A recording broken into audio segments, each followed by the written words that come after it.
Hi, everyone. Welcome back to another live session. As always, so good to be here, checking my mic. Visuals, audio, and visuals look good. As you're warming into this session, obviously, please let me know that you can see and hear me. That's always the warm and fuzzy that we look for in these YouTube lives. So if you can see and hear me, that's fantastic. Looks like we already have a couple comments coming in.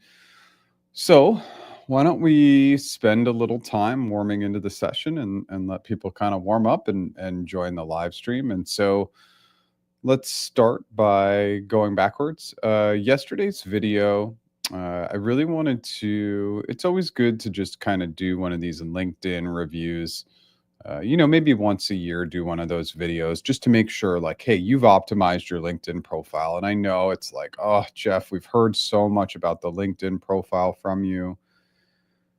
Please continue to optimize. It's just so underutilized and it's just low effort, right? So we think about all the things in life that take so much effort and are so hard, but optimizing your LinkedIn profile is it's just an easy thing to do. That video from yesterday is long; it's 22 minutes.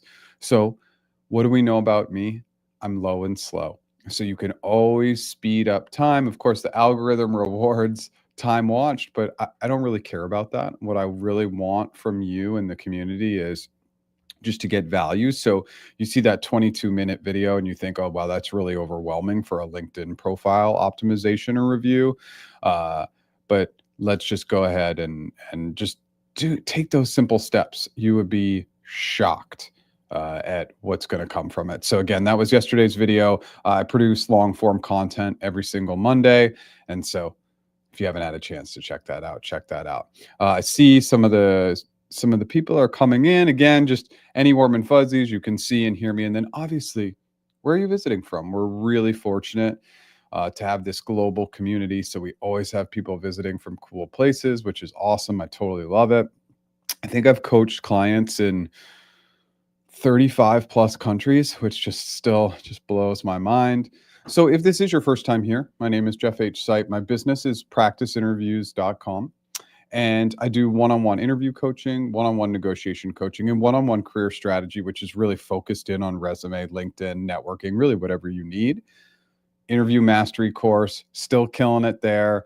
In October, I updated the entire interview mastery course to include AI modules. So now it's very relevant, very up to date. And of course, we have our AI tool.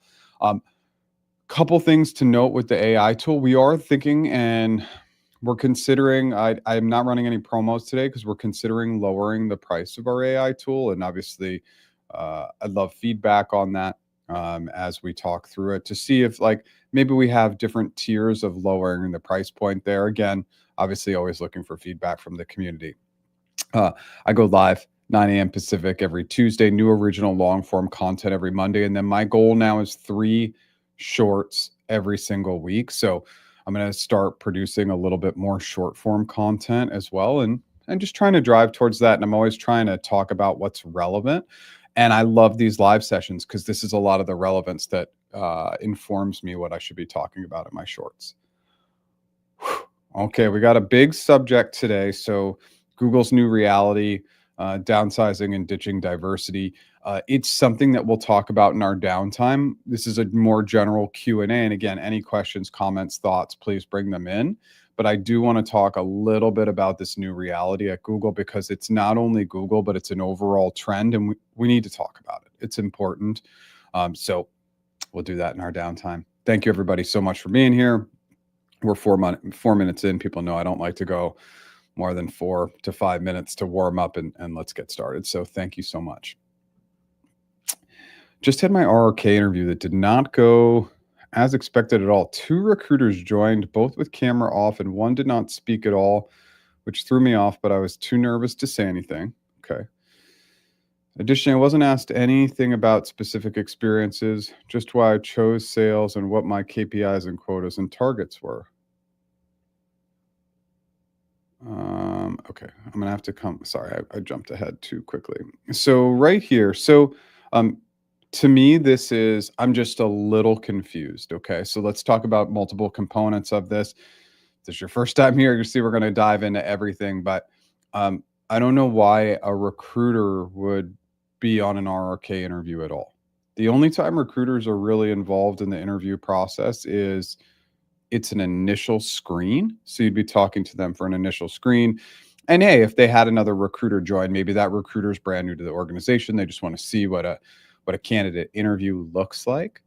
But it sounds like a recruiter screen, not an RRK interview. I might be wrong. So let's talk about this second piece. This actually was a video that I did maybe a couple weeks ago, and it actually did go viral on LinkedIn, which is if your interviewer doesn't turn their camera on, again, this sounds like a recruiter screen, so it's more of a phone interview, so I wouldn't be too pokey about this one, but for any formal job interview, if they don't turn their camera on, you're going to want to take one of three steps. You're going to say, "Hey, Sue," we're going to start with positive intent.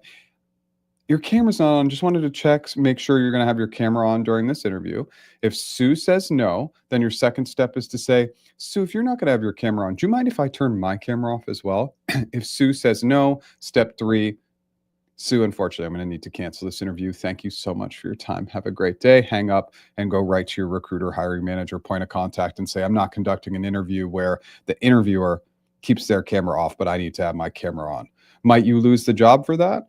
100%. But this is a two-way streak. We need to stop allowing interviewers to keep their cameras off and have our camera on. We're talking to a blank screen. It is such a huge disadvantage. The likelihood that you pass that interview talking to a blank screen, it's just going to play with you. It's going to mess with you mentally. Like, let's force all interviewers for video interviews to turn their cameras on, or at least allow us to turn ours off, so we're on an even playing field and it operates more like a phone interview. I know that's a big one. Again, going back to the second point, you weren't asked about any specific experiences, just why you chose sales and your KPIs and quotas and targets. That again sounds very, very much like a recruiter screen. Okay. So to not have their camera on, again, they are treating it maybe more like a phone interview. So yeah, I get it would be awkward. In those circumstances, again, just take step two. "Hey, do you mind if I turn my camera off?" Again, because if there's that duality, not duality, that's probably the wrong word, but if there's that kind of mix, it's not going to work. So yeah, those words aren't the best, but I hope that advice helps. Okay. I'm guessing from this, on-site OS1. You got a strong hire, which I think is great, but maybe a little more context and I can be helpful if there's a question in there. Hi, thanks for being here. What's up with the title of the live stream? Well, the live stream is all about, remember, well, maybe you don't know, when we do any live streams, the goal is to do generic Q&A, because this is the one time per week that both on YouTube, and obviously this is streaming on YouTube and LinkedIn, that people have access to talk with me live, and I always want to provide that opportunity. And then we always want to have something to talk about in the downtime. This isn't COVID. During COVID, we'd have a couple hundred people in these live streams, and I couldn't even get to all the questions. But now it's slower, and so we have more time to talk about some interesting subject areas, and this is a big one. Google offered 25,000 employees the opportunity to walk away. They also have gotten rid of all their diversity efforts. And the reason why both of these items are incredibly important is the new reality is downsizing and layoffs are going to become more and more prevalent, and we need to look at the trendsetters. So the Googles, the Amazons, the Metas, those are the trendsetters. If they're downsizing and laying people off, other companies are going to follow. And then with lack of diversity efforts, there's so many studies that show that more diverse environments make more money. And I definitely am a strong advocate for that. Not everybody has to agree with that, but I am.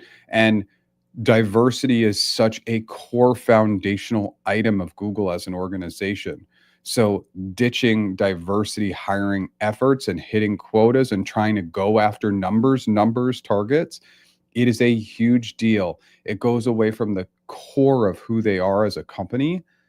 And as a former employee and as anybody looking to get into Google, it's definitely a consideration that you should be thinking about. It really goes away from the core of their culture. So I think it's worth talking about. Hey, thanks for being here. Hey, Liz, as always, maybe you'll give us some updates today on what's going on your end. Sunny Sarasota, San Diego, we got a breaking sun here, but as you know, it's always pretty perfect here.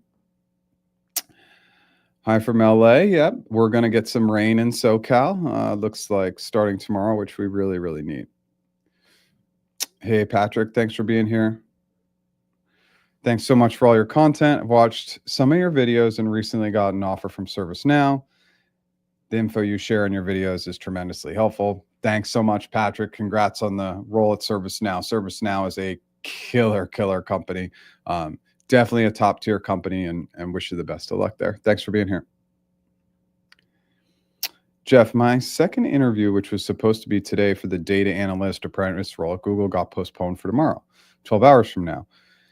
Any last minute advice on what to focus on? No, not in particular, right? We've talked about apprenticeships here, and maybe you and I have discussed this. I can't remember, but just continue to lean into those behavioral answers a little bit as you have a little bit more time to prep. Like, they're going to lean a little bit more behavioral.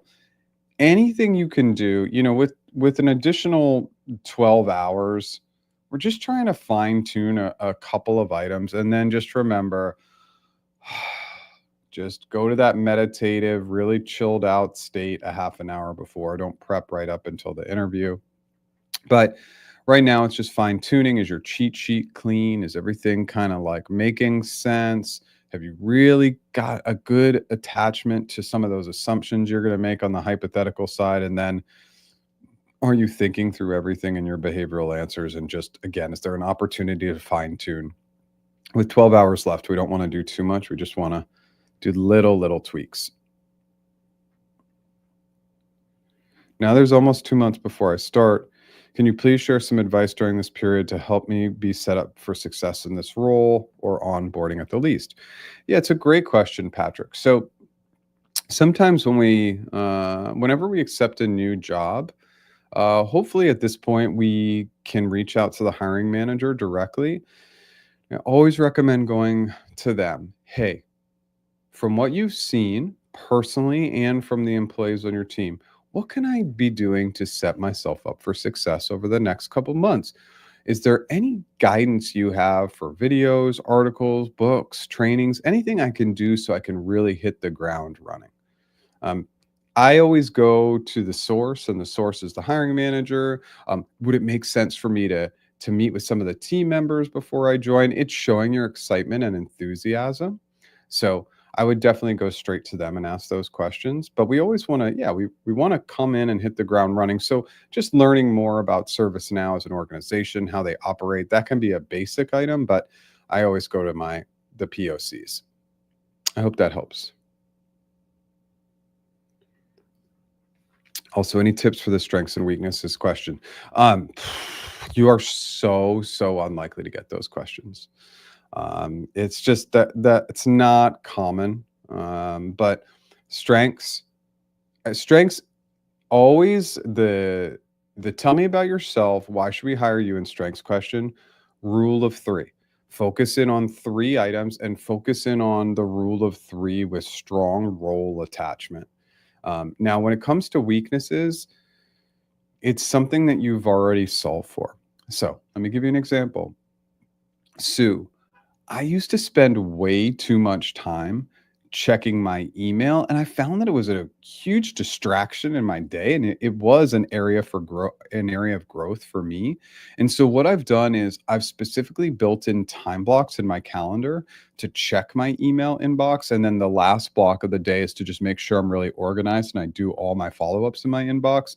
And that has really helped me stay away from checking my email all day long. So it's like we've already overcome it.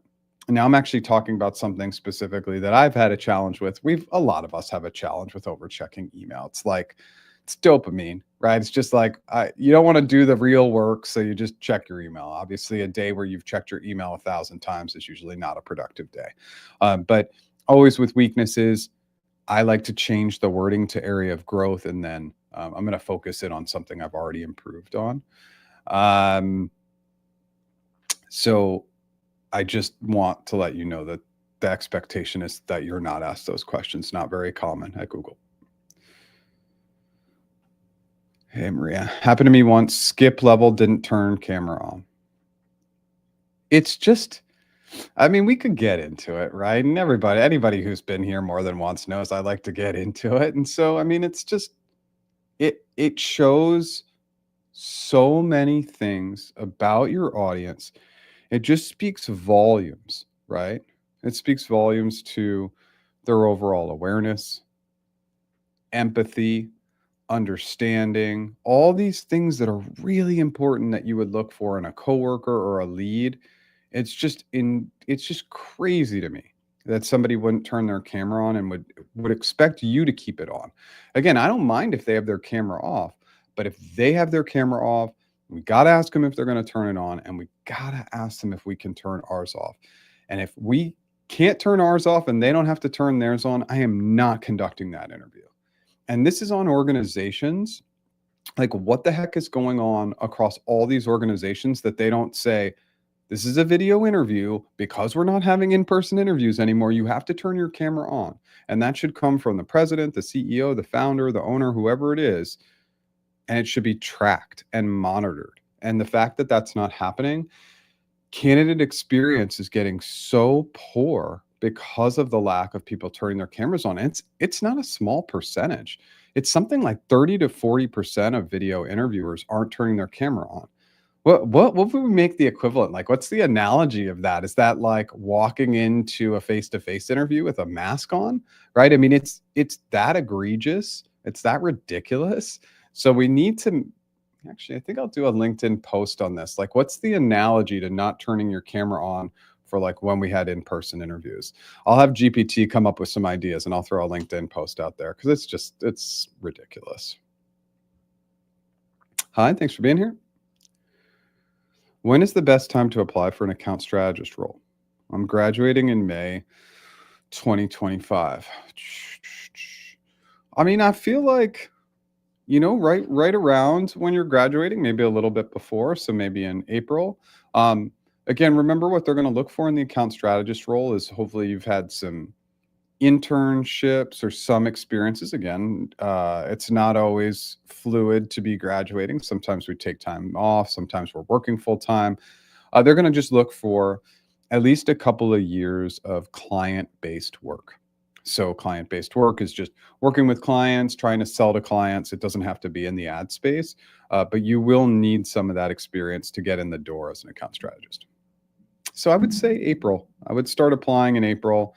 And obviously, most people know here, I don't love applying. I love networking if you can.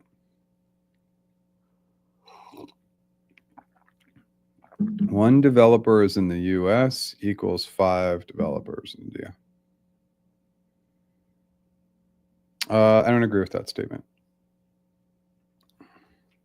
Following up today, definitely like a recruiter screen, but what confused me is I already had a call with a different recruiter 2 weeks ago who said today's call. Okay, so we're just going back to, sorry, let's just get to this for reference. You had your RRK, 2 recruiters joined, both with camera off. And okay, so this is extremely confusing. Okay, so let's go back to this. So felt like, but you already had a call with a different recruiter who said today's call will be the RRK. Recruiter today then stated that the next step would be GCA and Googliness interviews virtually with 2 team members. You need to check in.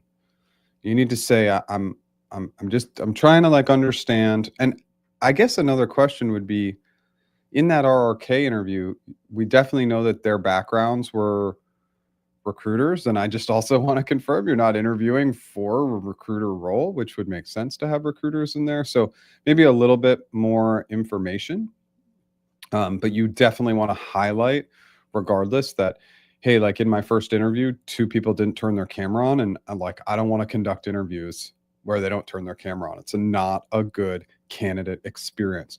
We need to kind of poke at those two words. It's not a good candidate experience because it's like everybody at these organizations has somehow blacked out and totally forgotten that candidate experience drives everything. Candidates have good experience. They don't get the job. They're going to refer their friends. They're going to talk about their positive experience. When it's a negative experience, also the likelihood that people talk about it is much greater, causing a bigger negative brand impression. So it's crazy that the default mode isn't just candidate experience across the board. I've just been contacted for a position as a customer engineer at Google. I feel somewhat conflicted about the diversity issues. I don't know if it's a company I want to be a part of. Fair statement. Yeah, I think that we all need to start questioning what are the intentions of these companies, and that we want to choose to go to places where we are aligned with their culture. Right. So it's a really, really important question. And I can't answer that question for you. I'm pretty upset about it, especially as I've always kind of referenced this. I worked in people operations. So in people operations, it looks exactly what all these organizations wanted to look like. Like we were hands down absolutely the most diverse part of the organization. And it makes sense, right? But to be a part of the most diverse part of the organization and then watch them step away from it, it is hard, and it is something you'll need to think about. Now, a couple of things: customer engineer role is a very good role, very high paying role, and there is the brand recognition and brand value of working for Google. So those are things you'll want to consider, and obviously the money. But you also do want to think, like, does it align with your standards and what you need? Agreed. Tough decision. My update is that I have no update. Okay, Liz, I do need to get back to my interview prep. Last week was focused on finishing a new app, and now I'm publishing the app to app stores as I listen in here. Okay, well, amazing. And I would just say, okay, Liz, like, what's the priority, right? Like, maybe the priority is doing your own thing. Maybe the reason why you haven't landed a job is because you were meant to be your own boss. I mean, it's just something to think about. I know that's really hard, and financially, like, it takes a lot to work for yourself, a lot. Trust me, the ups and downs can be crazy. But maybe again, that's a sign. But I obviously want you to double down on the prep if you're interested in the role too. And obviously, if you want to socialize and share your app here on this platform, and a link to it, please feel free. Don't hold back. Hey, Jeff, I recently got my first interview as a TPM for Pixel and Enterprise. And this is my first ever big interview like this. What can I expect from the first interview that is also technical? Okay. Also, thank you for these insightful videos. Okay, so for Pixel, so Pixel and Enterprise. So yeah, the technical piece for a TPM interview is probably going to have a little bit of a hardware focus, while not earth-shattering, right? But you may get some technical questions around hardware. They're not going to be in depth, right? It's going to be more from the program management lens, and I always want you to solve for that. So if you get this really tough technical question, you're just going to be like, well, I wouldn't solve for that, because I'd bring in engineering and product, and we'd sit around a table and we'd come up with a roadmap and a plan, and we'd think about our resourcing and the risk. As a program manager, your goal is to organize and drive, right? And manage and lead without authority. For TPM interviews, again, just get into that really heavy programmatic mindset. It will help you absolutely crush them, especially on the hypothetical side. And just on the hypothetical side, always sit and wear the hat of the role. That's going to be so valuable. If you have more questions, let me know. Also, I forgot to mention that I was asked 2 hypothetical open-ended questions, just no behavioral questions. Okay, let's talk about this. I mean, if you are interviewing at Google, I think there's just still some massive confusion that the interviews need to be in a certain way, right? Like, so what do I mean by that? All interviews at Google are a pick and choose. And the interviewers, they either pick behavioral questions, hypothetical questions, or both. And it's so dependent on their personality style, like how they like to interview. So if we're to reflect back to Google, it was a long time ago. It's now been 7 years since I left. That's right, 7 years. It's been a long, long time. But I mostly did GCA interviews. I don't think that surprises anybody. And I only asked hypothetical questions. That's all I did. When I got and did the RRK interview, I only asked hypothetical questions. That was just how I leaned as a person. Now, I would definitely not do that. I would ask a mix. But back then, I really liked the hypothetical. I definitely was one of the hardest interviewers. And reflecting back, maybe I shouldn't have been that way, but that's just how I was while I was there. And so they can always pick and choose. It's always important to remember that no interview will necessarily lean hypothetical or behavioral, even in GCA interview. I had a client who got 3 behavioral questions in a GCA interview. It's very uncommon, but because it's a pick and choose, that can happen. Okay, Patrick. Okay, so we're referencing Patrick, who got a job at ServiceNow. We're talking about how to set Patrick up for success 2 months out of starting with ServiceNow. So you sent a LinkedIn invite over right after the offer letter and connected with the hiring manager yesterday. I'll definitely reach out to her with those questions. Okay, amazing. Onboarding, the biggest thing to remember with onboarding, and it's very, very basic, but it's very important. When we onboard to a company, we are the most smiley, most helpful, best listener, willing to take on the most, willing to work the hardest, because you build that up in the first few months and it really builds your credibility. And it's like, oh, well, I'm just joining this company and I don't want to overdo it. It's like, well, you should go all in the first 3 months because that's a great first impression. You're building a strong brand and then you can back off a little bit. But the first 3 months should be grueling. You should be really working hard to establish yourself. What are your thoughts on the Meta layoff yesterday? Yeah, I mean, this is, bottom 5%. If you're not aware of Meta, we're going to be let go yesterday because of performance issues. And I don't know if it's a multi-day thing. I can't remember exactly, but gonna see more and more of this. Like I know that people get so, I don't know if you get annoyed with the pokes. I think it sounds kind of annoying, but we just have to watch what's trending.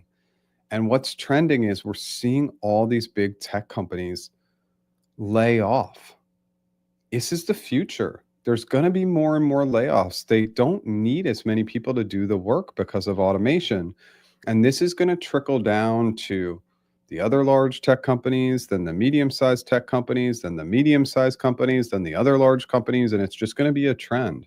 So I don't mind letting go of low-performing employees, but you definitely have to look at that trending data. So like one of the big ones for me is Jane was reporting to Sue. And when Jane was reporting to Sue, she was exceeding expectations. She was doing great. Then Sue got promoted or Sue left the organization. Now all of a sudden Jane's reporting to Bob and Jane gets below expectations ratings. And it's like, well, I'm not going to just take a snapshot and look at Jane and say Jane's below expectations, she's getting cut. I want to look at the trend, because if Jane's really performing the same, but it just changed when Jane moved under a new manager, it could just be personality style. It could be them not aligning. So I just hope with these layoffs, the long answer is I hope they're doing their due diligence. Like that's the biggest thing. Like I just don't want these employees being let go because, again, it's a snapshot in time of like the right now, like there's been a dip in performance that could be based on a boss. They could be going through some personal issues. I want to take a broader look at their performance during their tenure of their career and make that as the decision point. If they've always been a struggling employee, maybe big tech isn't for them. But this is all just excuses to lean out, make the stock price higher, right? And this is the biggest thing that everybody who's here and watching now is, this is why we can no longer be loyal to companies. We need to be loyal to ourselves and ourselves first. And it sounds selfish, but trust me, these companies will not protect you. They just won't. And so you have to start going into that mindset of, I'm going to protect myself. It doesn't mean you can't love your company, work really hard, do all the right things. But as job offers come your way, as conversations come your way, never ever shut anything down that you have interest in, because these companies just won't protect you. And we've seen it. It's layoffs with people on like maternity leave or disability leave, and they get cut, and it's been really uncomfortable for a few years now. Let's call it what it is. Okay, we are at the 30s. I'm just going to take 30 seconds to prompt to my services. If this is your first time here, my business is practiceinterviews.com. I do one-on-one interview coaching, one-on-one negotiation coaching, and one-on-one career strategy sessions. That's mostly resume and LinkedIn advice. Interview mastery course. It's a killer course. I updated it all throughout October to have all new AI modules in there, so it's very up to date. Of course, our AI tool is crushing it. I do want to introduce that we're looking at changing our pricing models. So any feedback on our current pricing models, we'd love to get feedback on that, but modular feedback, ideal answers. And we have a big announcement coming up, but I'm holding off. But we're going to have a huge feature that we're about to add two very big features to the tool and over the next month. And I'm just kind of leaking it verbally, but not saying anything. All right. Lastly, I go live 9 a.m. Pacific every Tuesday, new original long form content every Monday. And I'm going to be producing 3 shorts per week and really trying to stick to that. If you like what I'm doing today, smash that like button. If you've never subscribed, consider subscribing. Let's dive back in. So how do you do networking via LinkedIn? Let's talk about 2 main strategies. One, if you can afford it, I always recommend that bottom tier paid LinkedIn. I think if you pay for the year up front, it's like 20 to 25 bucks USD a month. And then if you want to go monthly, it's like 30 bucks. But what that allows, just with the minimum upgraded package, is every connection request that you send, you can send a 300 character note along with it. And so suggestion 1 is you come across Sue Smith. She's hiring for a product manager role at Google, and you think you're a good match. I reach out to Sue and I say, hey, Sue, I came across this really cool article about the intersection of product management and AI, and I just wanted to share it with you. Have a great day. You don't actually ask Sue for a job. So much of LinkedIn is give, and then it will come back to you. So that's one way to network. Another really sneaky way, and maybe I've said it so many times that it's not sneaky anymore. What I do is I kind of go through my first connections and I look for, well, let's say Sue Smith is now at Google, but I used to work with her at XYZ Corp. I'm going to look for people who are now at the companies I want to work for. And if I liked them and enjoyed working with them, I'm going to write them a LinkedIn recommendation. It's another way to network. You're not asking for anything, you're giving. This give first approach on LinkedIn is so important because we just need to talk about the reality. 99% of people on LinkedIn are trying to take or get something for you or ask something of you. If the 1% give, the 1% are going to get noticed. It's so important. So messages that share a cool article or video or recommendations for somebody you worked with at the past. Maybe you want to work at their company. You want to say great things about them. Those are 2 really good strategies.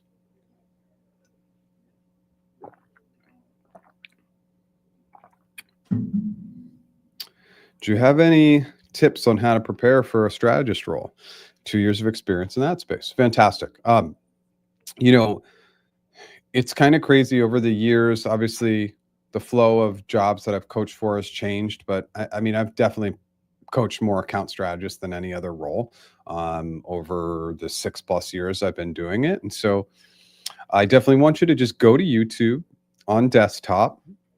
Right under kind of the main piece, there's a little search bar, and you can just put account strategist interview, and you'll find I did a full video on that. So that should probably be the most helpful resource for you. But account strategist role, you're going to have to focus in on all the things like challenges with utilization, performance, training, taking over multiple accounts from somebody else, prioritizing multiple accounts. And of course, that's all hypothetical. And then on the flip side, times where you've had to help with performance, utilization, selling, growing, all those good things. I hope that helps. Let me know if you have more specific questions. Happy to answer. Hey, Jeff, first time watching your live. Well, welcome so much. Thank you for the quality content you've been putting out there.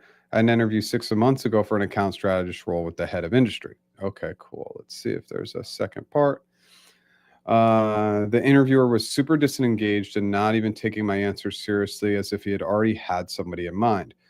Fast forward today, I landed an account management account management role at a Fortune 50 company. Okay. And I'm just sorry, I'm skipping ahead. I'll go back to those other questions. What are my chances if I went for the same role again in the next 12 months, given my new title? Absolutely. I don't see any reason why you should hold back even now. Like, I just don't think that there's any criteria for length of time we need to stay at one company anymore. I don't put any criteria around that at all. So whenever you're ready, I would say get after it. I just would want to go back to, let's just go back to this second comment. Like, you have to, and we have to all collectively provide feedback when we have a crappy interviewer. If we don't, we're basically saying, I don't care about the next people that interview. And I know that that's tough feedback, but the reality is no feedback means the interviewer isn't going to get better. And let's go back to a story that I think I probably haven't told this story in a couple of years, but I'll tell it. And it was super uncomfortable. So I had a candidate. They had an in-person interview at Google. And after the interview, they were like, hey, Jeff, like, I just got to let you know that one of my interviewers took a 40-minute phone call during the interview. So they started the interview, sat down, they got a phone call. They left the conference room and came back with like a couple minutes left and said, sorry, I had to take a phone call. And then that was the interview. And I had to go give that person feedback. And I said, did you leave the interview to take a phone call? And they said they did, but they said it was like a 3-minute call. And my candidate said it was a 40-minute call. Now, pretty sure the interviewer was lying. I don't know why. My candidate had no reason to lie about this, but I had to challenge them and talk with them, and I had to do it in person, and it was super uncomfortable. I guarantee you that person never took a 40-minute phone call during another interview. So because that candidate gave feedback, I was able to give feedback to the interviewer. I believe I also included their manager in on it because I thought it was so egregious. So it's just, we got to provide feedback. I know that was long-winded, but it's just really important. When we have bad interviewer experiences, let's make sure that they feel the pain of what they did poorly. We're probably not going to get the job anyway, so we might as well give tough feedback. Just my 2 cents. Hey, Jeff, you're in HC. Awesome. Just wanted to check on the chances of additional rounds. Have one lean no hire and the rest are hires and strong hires only. When do they generally ask for an additional round? So additional rounds are when they like you, but they just want to validate. So maybe that lean no hire, they just want to get a second opinion on that lean no hire. The percent of time where they're going to ask for an additional interview is it's low, right? We're kind of talking maybe 10, 15, 20% at the very high end. Most of the time it's just a yes or a no. But based on what you're telling me, this would increase the likelihood that you might get an additional interview. Can't control it, right? But good luck. It sounds like you did pretty well overall. So you just have to wait and see, which is definitely the hardest part. Good luck. Thanks, Jeff. I'll definitely practice the breathing exercises to calm myself down. I'm always nervous, and dive in with everything I learned for you. Thanks for your help, brother. Absolutely. Good luck. Get some rest, right? And yes, our breath is a powerful, powerful tool in all aspects of life. Even that one deep breath, I'm a little slower. You can see it. You can hear it. Just one deep breath. And again, if we're on a video interview or we're in an in-person interview, we can take a deep breath without them seeing it. It doesn't have to be so exaggerated, right? Our breath is everything. When we get upset, we get nervous, we get anxious, what we'll notice is if we just take a moment to breathe, we're much, much calmer and in a better headspace. Again, our breath is, it's everything. Good luck. Sorry for the delayed responses. No need to apologize. I didn't realize my video was lagging. Just listen to response and want to clarify that I'm interviewing for an account strategist role. Oh, yeah, no worries. Again, an RRK interview with two recruiters with their cameras off doesn't make any sense. So again, I just would want to confirm that those two stakeholders in the first interview were actually recruiters. And, obviously you'll want to double confirm that. It all sounds very, very confusing. And again, just getting more and more typical at Google, just a bad candidate experience. It's been a long time since they put a focus on candidate experience from what I hear from the community. And of course, I'm going to hear more of the negative than the positive, and we get a lot of positive too. I don't want to go down that negative path, but it's just, I know what the training looks like. I know how it's supposed to be done. It's very easy, and it's just unfortunate that that's not happening. Awesome. So glad to hear it. Good luck in HC. Let us know. Come back and let us know how it goes. Can we apply for the same roles at different locations? Sure. Yeah. Most companies, depending on your company, they're going to cap your number of applications typically, but sure.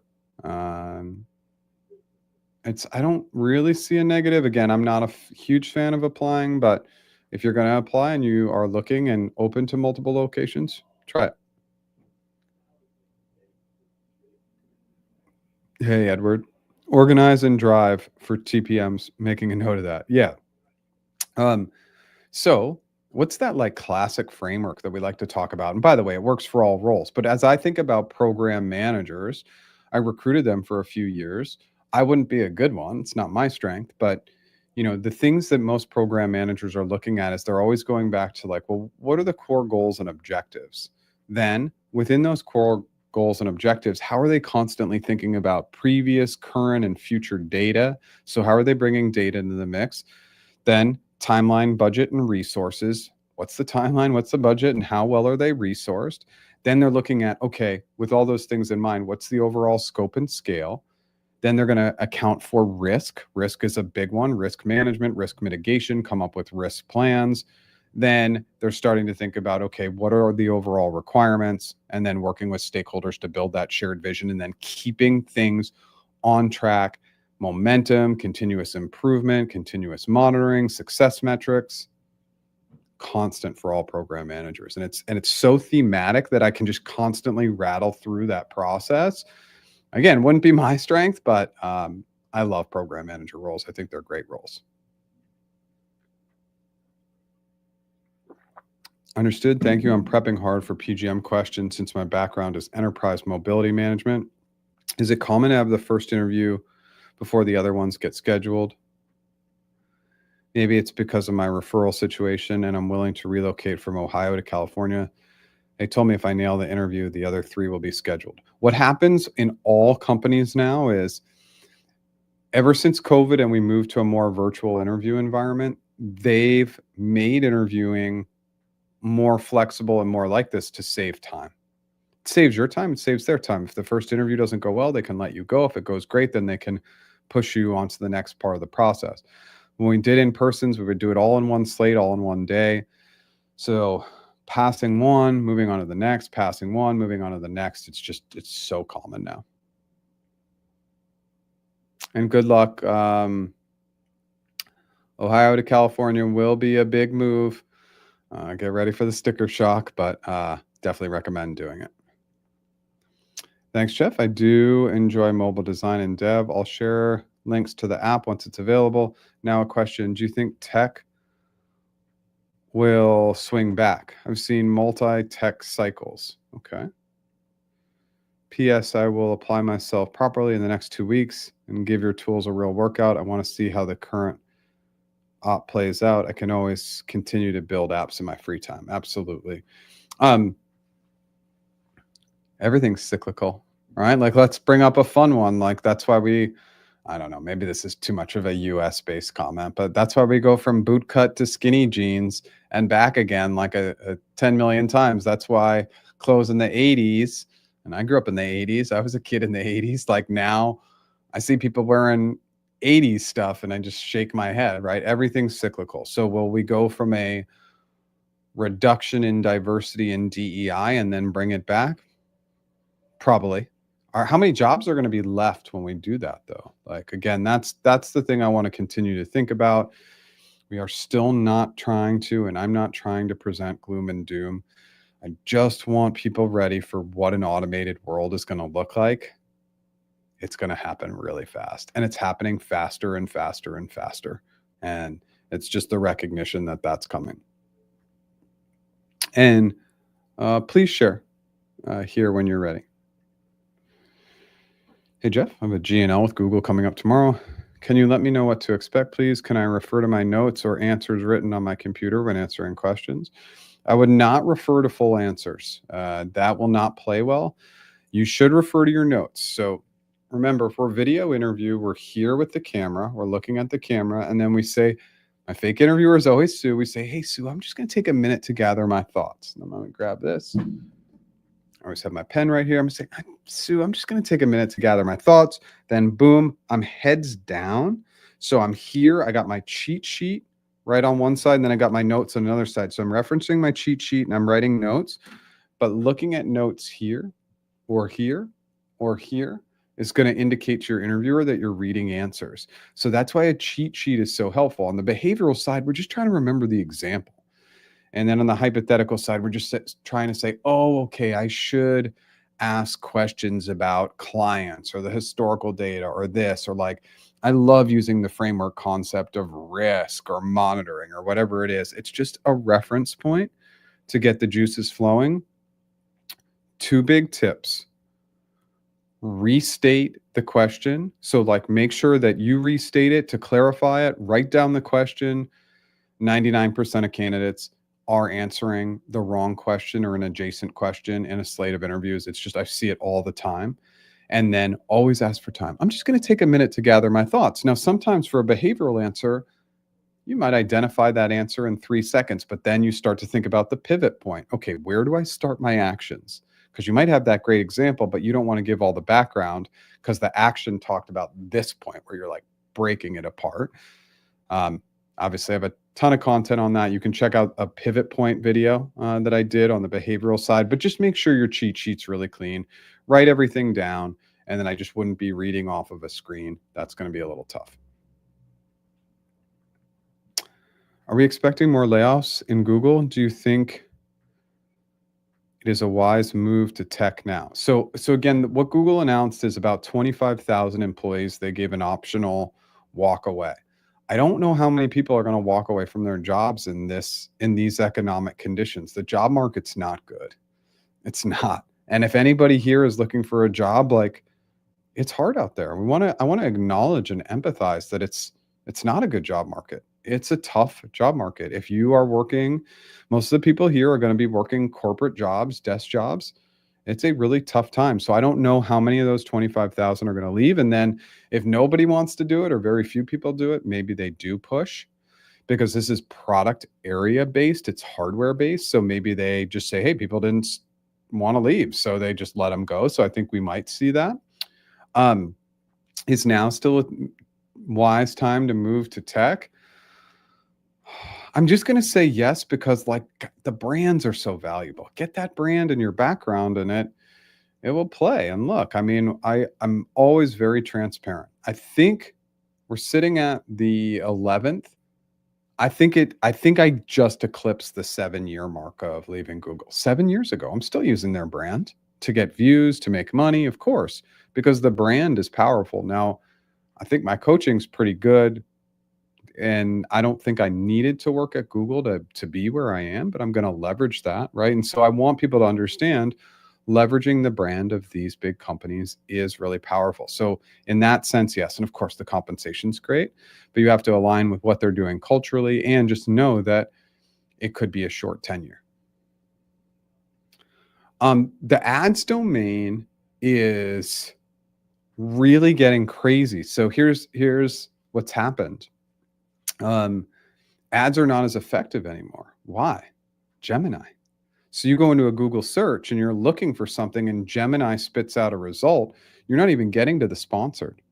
So Gemini has made ads much, much tougher. I was going to run some advertising. I've never done it in the past, but I was going to run some ads and then like all the trends are not showing great. So will Google remove Gemini as the top result to bring in more ad revenue when ads start to fail? It's just such an interesting question that we'll just have to wait and see. But ads is an interesting space to be in right now. Any resources for business sales, Google internship? Lots of love from the UK. Thanks. I love the UK. So I'm just trying to think. I would kind of look up, some of the customer engineer ones. Again, I know that sounds like more engineering, but they're very client and sales driven. I would look up some of my Q&A videos and look for roles that are a little bit more sales driven. I think I probably did a sales rep video as well. So just search my channel and you should be able to find some of that content.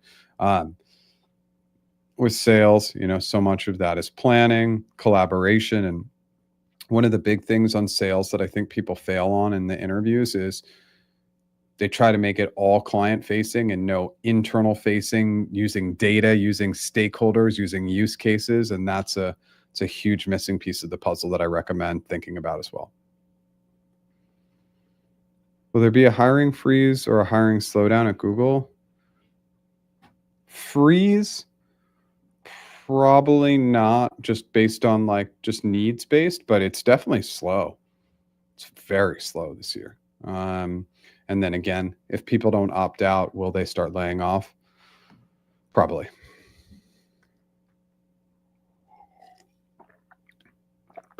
Okay, I did provide my feedback on the interviewer through the recruiter. Not sure if it was passed to the person themselves. High likelihood that it wasn't. Again, and that's just I would 100% pass it. I'd CC in the manager because I just had no fear of getting my hand slapped. I just thought I was doing my job. And people would get mad, and I had all sorts of people yell at me. And when managers yelled at me about that, I would CC in their manager and I would send it to them. And I would just keep going up the levels because it wasn't my bad that the interviewer was having a poor performance. I was rolling it up to multiple levels. And that's what I recommend every recruiter do. Just keep going up the chain of leadership, because one lead's going to be like, why are you yelling at this recruiter for your interviewer being a bad interviewer? That's ridiculous. And so that's what I would do. But is it my expectation they're passing this on? I don't expect that they are. In my experience, I've seen a ton of jobs within my organization already spoken for, but they have to create an open rec to satisfy some sort of HR policy. There is some legality around posting roles, even if you've identified an internal candidate, and some will go as far as like you need to at least interview a few external candidates. It's a true statement. Practice interviews. Thanks for all the work you're doing in the community. I was looking at your website and noticed an extended session for negotiation. Any plans to extend other offerings like resume review and interviews? I do all three. Thanks for asking, Ken. So I do one-on-one interview coaching, one-on-one strategy sessions, which is resume, LinkedIn, and any sort of networking or just career strategy advice, but mostly it leans into resume and LinkedIn.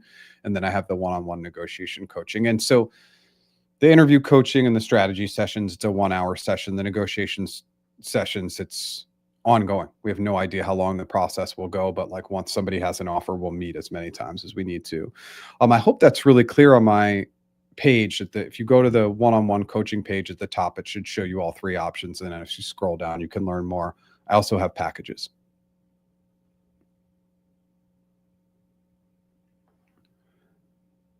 Team match done. Statement of support also submitted. Business systems analyst, L4. Okay, cool. Yeah, I mean, remember, Like if we have a piece of interview feedback that's like a lean, no hire, well, getting a statement of support from the hiring manager and going to HC, it's like they're going to call that out specifically. They're not going to ignore it. They're going to say, here's why I don't really believe that lean, no hire is enough to not pass this candidate through. Here is the way they answered the questions, et cetera, et cetera. But again, there's always a chance that you have to redo that interview. But where you're at is good.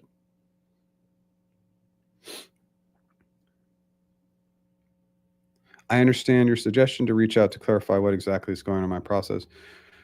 Should I reach out to my initial point of contact? Yeah, I think so. I mean, now I'm totally confused, and like you just need to say it with the right tone.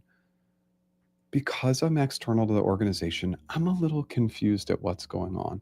Here's the way I'm seeing it. Can you just validate or verify that I'm thinking about this correctly? Like so much of it is tone, right? When we're upset some of the time, right? And I would be upset because it just doesn't sound like it's been great.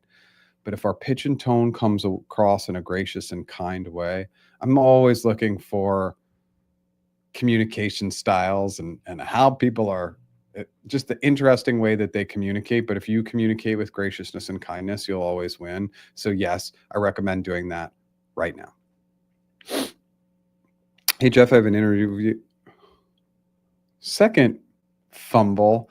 What was it? It wasn't last week, but the week before I couldn't speak at all. So hey Jeff, I have an interview tomorrow for TPM2 with Google. I didn't have much luck 9 months ago when I interviewed with them. Any tips to stay grounded, stave off the nerves? If you always answer a specifically hypothetical questions like you're in that role already, that will remove a lot of anxiety and nerves. Also, breathe. Use your breath to settle down. A half an hour before the interview, meditation music, chill out, don't prep right up until, and then optimize your cheat sheet. If you don't know what I'm talking about, just go to my YouTube page on desktop, click the search button and type in cheat sheet. Organizing a cheat sheet just gives you something to reference. And by the way, we need to say this over and over and over again. If you are not writing down the question, asking them to restate the question, restating the question to them and making sure you're answering the right question, I don't know why this piece of advice doesn't get 10 billion views on Google. If we're not getting the question right, we have no chance in the interviews. And then after you get the question, slow down. I'm going to take a minute to gather my thoughts. That's when you're going to your cheat sheet here and your notes here. You're starting to write out your notes a little bit and come up with a plan before answering. Diving right in usually doesn't work.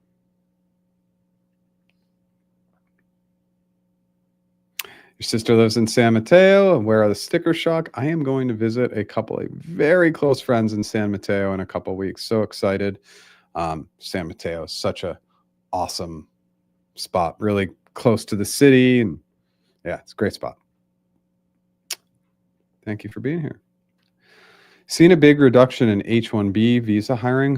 What would you recommend? What would your recommendation be for experienced folks, H-1B re-switching jobs in this economy and the new administration? Yeah, I will say that I'm hearing this, but I also work with a lot of H-1B clients and the jobs are still there. So I feel like my advice is going to be terrible, but I just want you to continue to stay positive. There are going to be jobs that require sponsorship. They're still going to be there. Yes, what the new administration is doing, we probably won't want to get into that, but you know, I'm a very big fan of supporting sponsorship and I just don't want it to stop you. I know that that's just fluffy, high level, not great advice.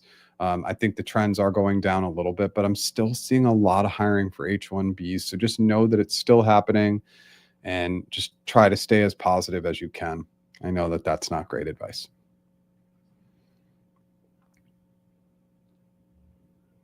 Do you think employees of a particular location hire for positions at a particular location? Okay, let's go through these. I mean, CA, hiring CA new hires. Do you think strategist roles will vanish because of AI? Okay, so I think that again, we'll go back to the previous comment that it's easier to hire somebody who's within the local country, right? Because sponsorship just has some challenges. It's a little bit more timely. It costs a little bit of money. It's not a big deal. But hiring because you're already in California, I think that this would be much more relevant to like a startup or a small company if you're just like down the street and they can meet with you or you can meet for a coffee or something. Yeah, like there's an advantage to that. But big companies are going to care less. Do you think strategist roles will vanish because of AI? I don't know, because there is something about like this human connection with clients where clients are always, I don't know that clients are ready to just deal with AI. So, not yet. All these very communication based roles, we may never see AI take over because people are like, put it the nicest way possible. They're like, F it. I don't want to work with AI.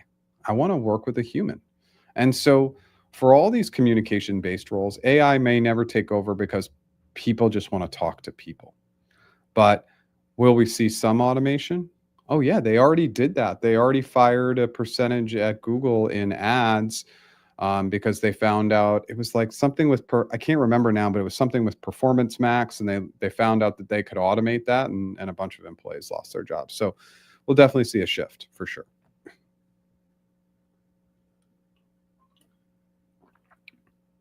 Thank you for being here. So glad you're finding my resources helpful. I try to be as transparent and honest and positive all at the same time, which can be a challenging mix. Just one more question.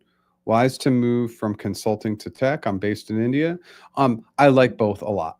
I love consulting. What happens with consulting moving into tech is consultants typically do better in the tech interviews just because of the way it works, all the clients, all the communication, all the back and forth.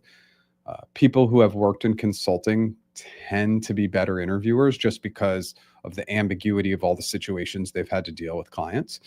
So again, I don't know that that's your exact space, but it's a good translation. And obviously, anybody who knows CFAS, clarify, framework, assumptions, solutions for hypothetical questions. I mean, I stole frameworks from consulting agencies. I was like, oh, I love this for case studies. We got to move this into our hypothetical answers because organizing in this way makes so much sense. Jeff, practice interviews is clearly listed on the website. I was asking if you have any plans to create for the other options to have an extended run like negotiation salary.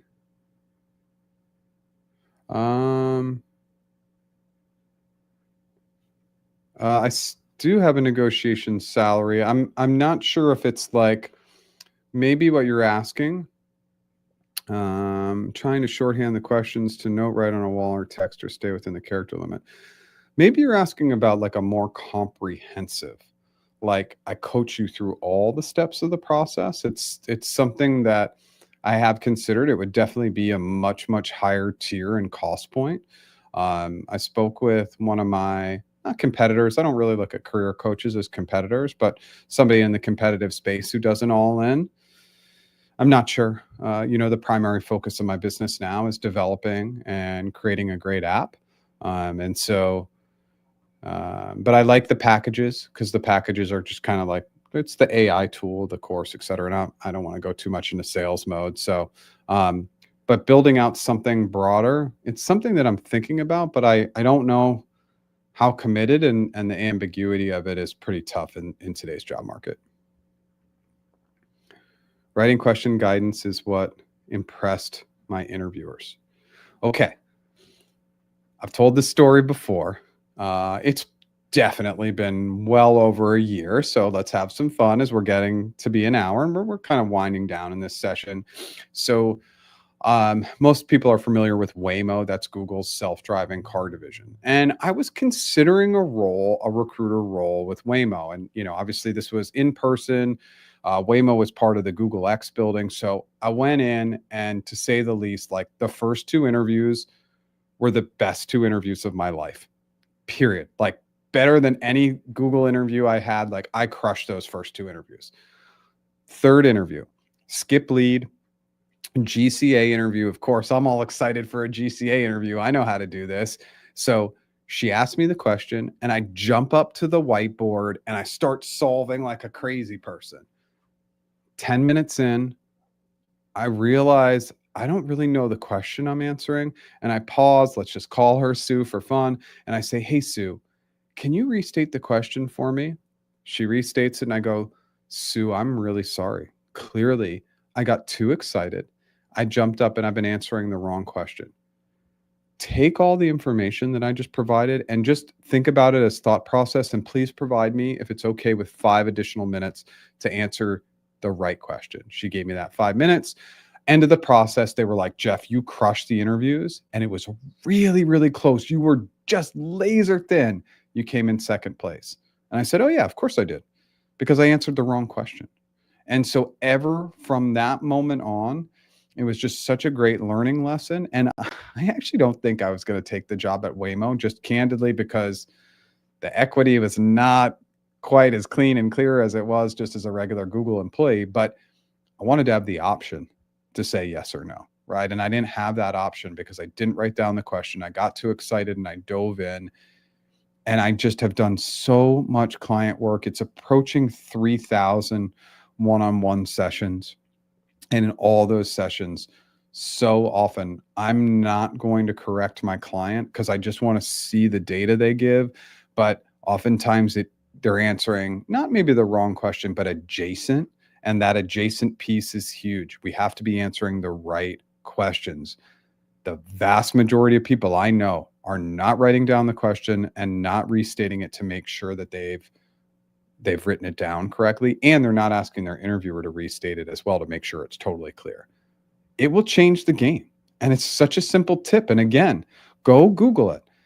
Restate, write down the question, restate again. Like, you won't find it. It's not advice out there, and it's just common sense. So I just went off on a tangent, but thanks for doubling down. I get pretty excited about that topic. I'm going from TVC to FTE. Awesome. Interviewing in the same org as I'm in now. When answering behavioral questions, what level of expertise should I assume the interviewer has? Should I keep it all high level? No, Tony, I would just answer the behavioral questions straight up, right? But like, I wouldn't go high level. Never go high level. Behavioral answers should be 3 to 4 minutes. 1 to 2 minutes, I don't know anything about you. You can't tell me the situation and task, the great results, and all the actions you took in 1 minute. And 2 minutes, maybe, but you're not going to have enough depth. The biggest part of behavioral answers is your what's and how's. Those are your actions. What did you do? Supported by how did you do it? What did you do? Indent, how did you do it? What's and how's. What did you do? How'd you do it? I know I'm getting repetitive, but I need to not only know the what, but the how, because the how is what creates the visual in my mind to tell me you can actually take those steps. Thanks for all the help, your video tips, as well as your website. Awesome. Amazing. Loved your videos on GNL interviews. Thank you so much. Yeah, remember GNL, all about decision-making, collaboration, and inclusivity. And I don't think that those things are going to change even with the change in diversity efforts. Hey, Jeff, you helped me get a job a long time ago. Awesome. Been a TVC for 2 years at Google. They're doing quiet layoffs every quarter now as the norm, it seems. Okay. And there are very few job openings. So they are collecting a huge pipeline.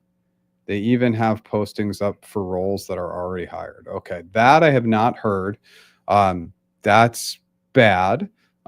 Sometimes I think the postings take some time on like other sites, but if they're just posting roles to build pipeline, I don't even really know why they would do that, right? Because like the future state isn't more jobs, right? It's going to be less jobs. But oh yeah, it's brutally slow. And by the way, like I feel it, right? Like my client base, my top 3 are Google, Amazon, and Meta. Like, and that's not even close. Like those are my big 3 for whatever reason. Obviously Google's pretty clear, but Amazon and Meta, I get quite a few as well.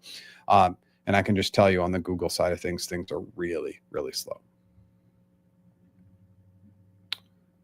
How to stand out from everyone? Well, to stand out from everyone, you got to do everything right. right? So you want to stand out from everyone. Great first impression, great answers to the common questions that builds up that first impression. Very, very organized behavioral answers. If you get hypothetical questions, very organized hypothetical answers. And then at the end, I'm never asking questions about myself. What do you love about the job? What do you love about the company? What do you love about your team? What do you love about the projects you're working on? Love, love, love, love, love. And we hop off the interview, and guess what? They love me. Those are some of the basics, but first impressions are critical. Obviously, body language, smiling, head up, shoulders back. There's this piece. Sorry, it's weird for me to do this, but confidence is the space between your earlobe and your shoulder. And so if you're hunched in, less confidence, back, more confidence, but just understand what to do with your hands, positive body language. All these things are going to be critical. I know that's a lot. I just threw a lot at you. Okay. Hour and 10 in. Fantastic audience today. So here's what I'm going to do. I'm going to slow into my wrap up. I am more than happy to stay on as long as questions keep coming in.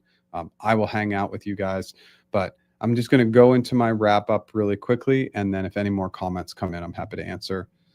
So who am I? I'm Jeff H. Sipe. My business is practiceinterviews.com.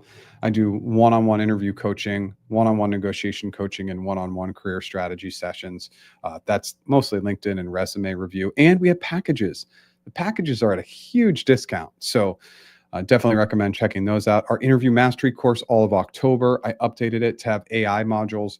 It's very relevant, very fresh, and it's great. Obviously, our AI tool, we're like 2 weeks out of being a year live with the tool. So many learning lessons, and we've improved it quite a bit. Look, we're the only tool on the market that has modular feedback in the world.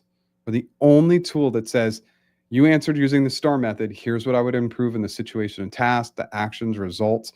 We're the only platform that teaches people how to answer hypothetical questions in the world.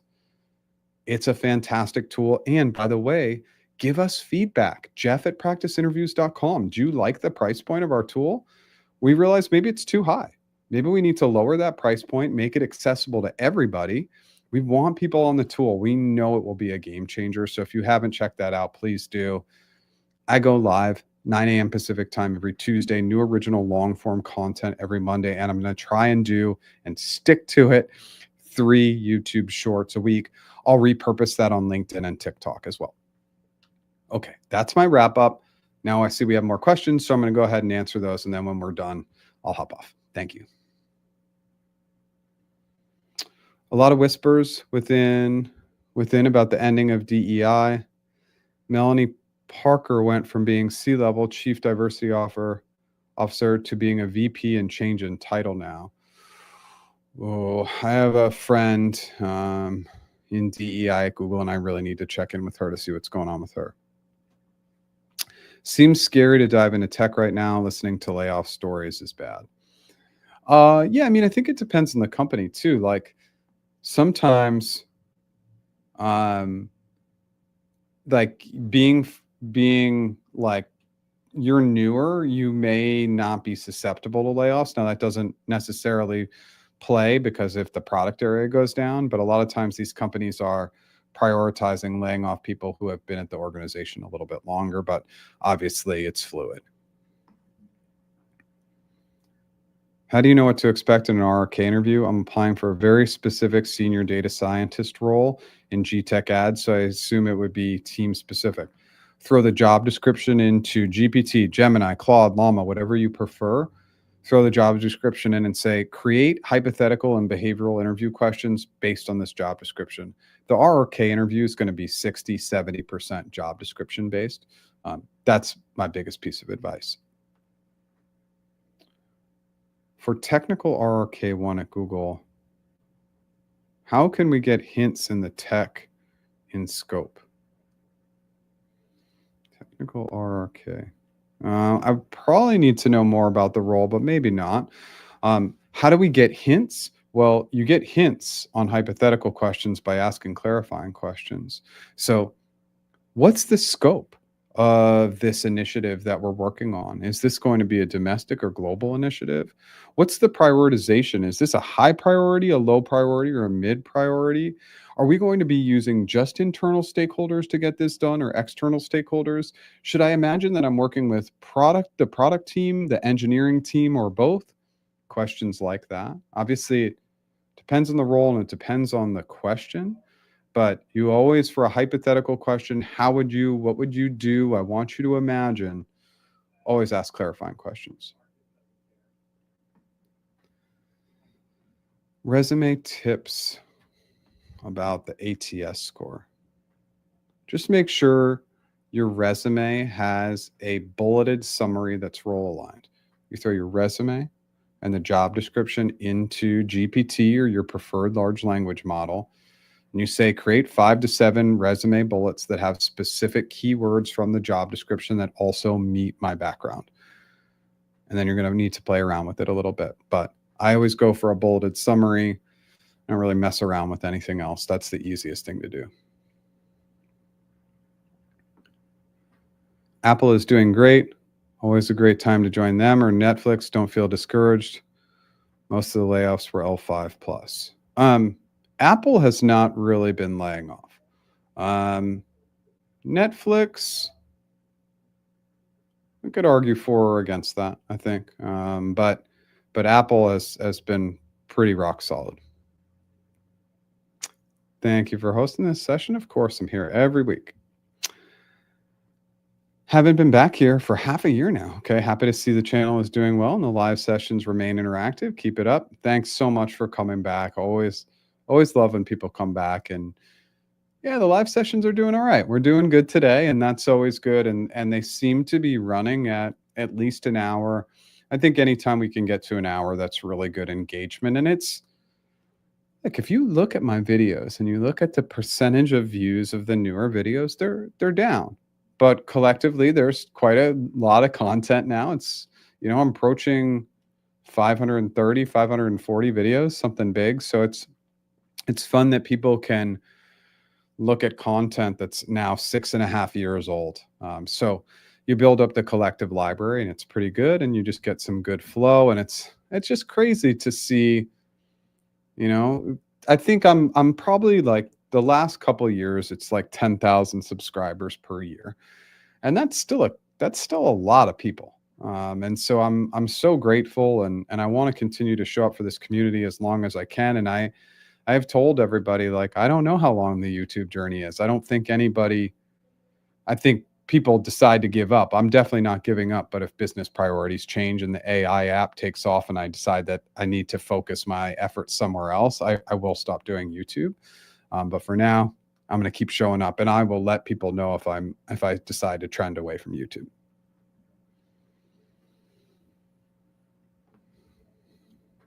Tips for apprenticeship interviews. The number one thing is most apprenticeship interviews, regardless of the company, are going to lean behavioral. So just have those great examples built out.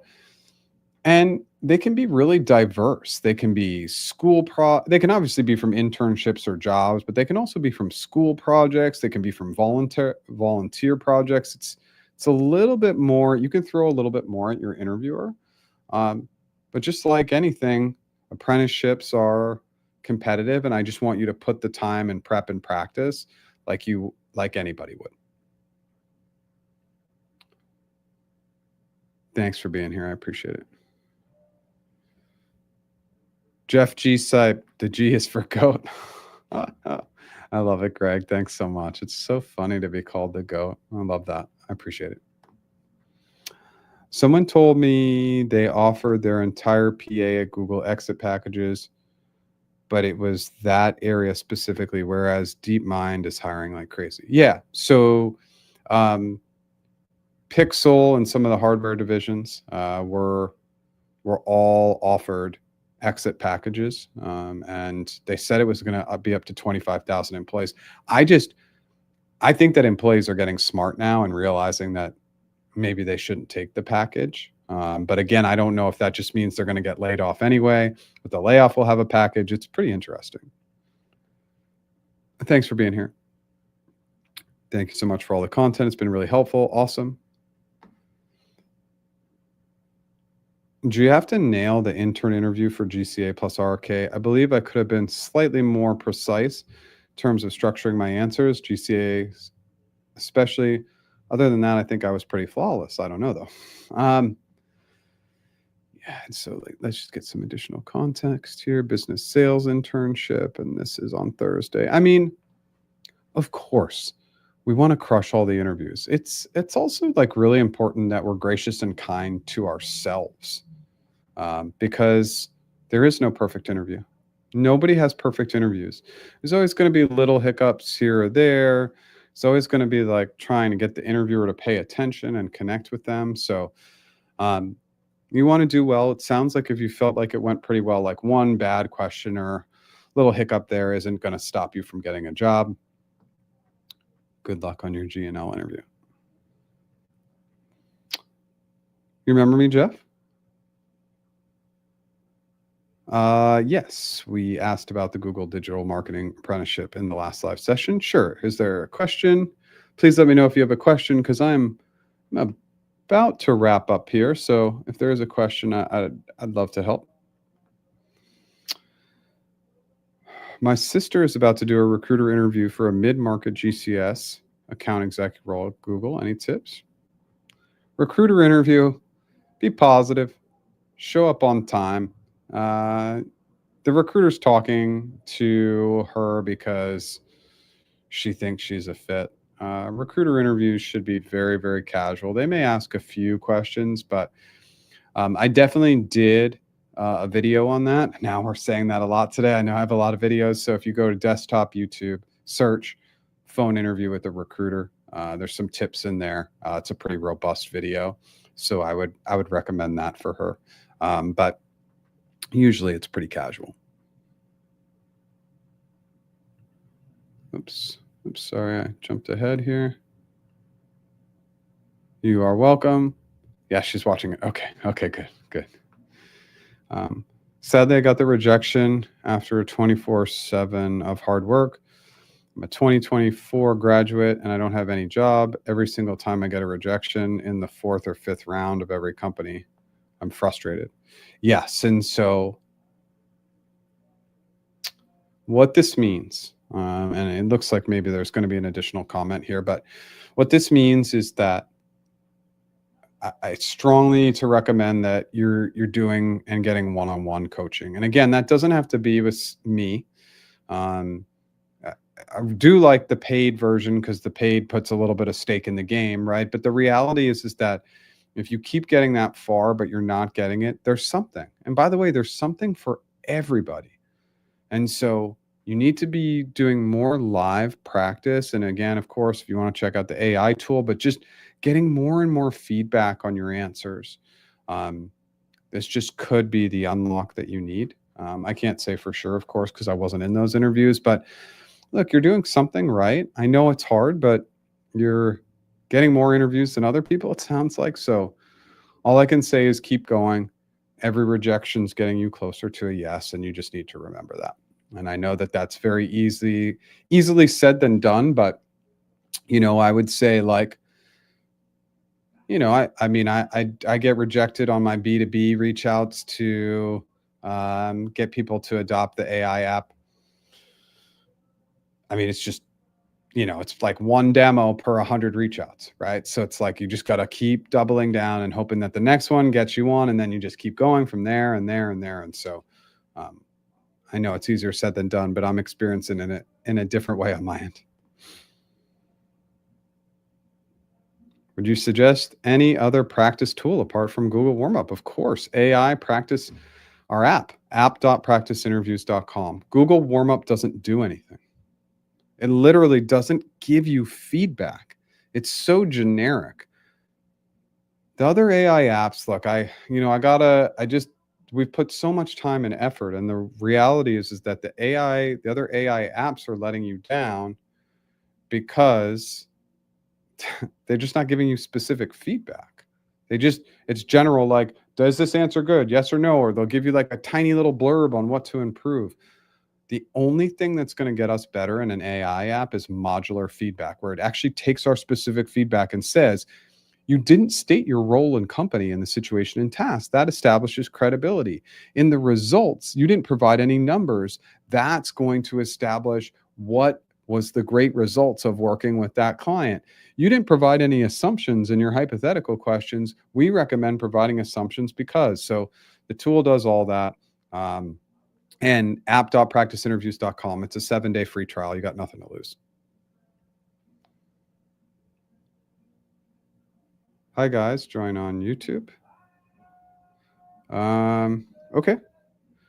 I think maybe there's a glitch on LinkedIn or something. I don't know.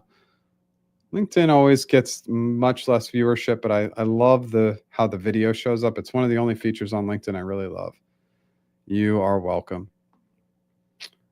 Thanks. Gonna check it out. Okay, awesome. Thank you so much. Okay. We still have a good audience. I'm willing to chill out for a little bit longer if people want to hang out a little bit longer, but seems like we're kind of slowing down a little bit. I just do want to reference before I hop off. Google's new reality is the overall new reality. More layoffs, more giving people opting out, less diversity efforts. It should mean that maybe you question whether big tech is the right path for you. Google's core of diversity, like just as somebody who worked there and worked in the most diverse part of the organization, that one's particularly tough for me. I take that extremely personally. I know it's not personal to me, but it is personal to me, but that was a tough thing to see. It really steps away from what I've known about them and their culture. Yeah, there are a lot of people asking questions on LinkedIn. Yeah, and I mean, the reality is that, and I think we're referencing just like asking questions about how to practice and prepare, but like we got to check out the tools. And by the way, that's like why we have the 7-day free trial. If you don't like what we're throwing out there, we're not committing you to anything. And that's why I definitely recommend checking it out. But there's tons of tools out there. Some do a lot of marketing. Some are really expensive, but are they actually providing specific feedback on how to improve your answers is what you want to know. Interviewed for a recruiter role, concluded my last round 3. That's either GCA or GNL. The interview director mentioned that the hiring manager will share next steps instead of the recruiter. Is that a good sign of things? I don't know why it wouldn't be your recruiter and the hiring manager. I mean, it sounds good, but again, I would just be guessing. I don't know. I don't have the data, but I don't know why you'd be hearing directly from a hiring manager, not a recruiter. And to me, that sounds like a good sign, but obviously I can't say for sure. Okay, everybody. We hit almost the hour and a half mark. I think it's a good time for us to wrap up. Thank you so much for being here. As always, I'll be back next Tuesday with another live session. As always, new original content, long form on Mondays. I'm going to try to do 3 shorts per week. Interview coaching, negotiation coaching, strategy session coaching, interview mastery course, AI tool. We have the free resources at the website, practiceinterviews.com. You can join our free Slack community of over 4,000 members. There's lots, and I am always here to help. So thank you so much, everybody. Have a great day, and I'll be back next week.